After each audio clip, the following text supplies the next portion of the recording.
a plumber was called to a downtown bank to investigate a hot water issue. He was escorted to the tank, which was easily over 20 years old but seemed to be in perfect condition. Upon talking to the bank manager, the plumber discovered that the tank had never once produced hot water in over 20 years. Electricians and plumbers had been called in initially, but they couldn't seem to figure out the problem.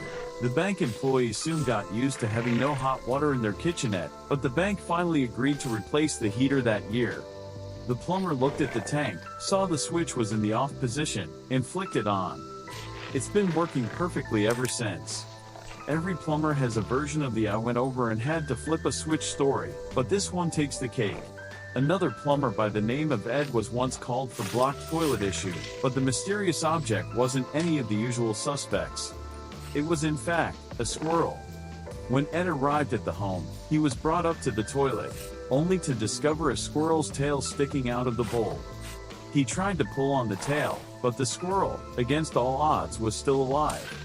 Knowing he needed to be careful, and quick, after disconnecting the water, Ed found the waterlogged squirrel poking its head out of the other end of the pipe.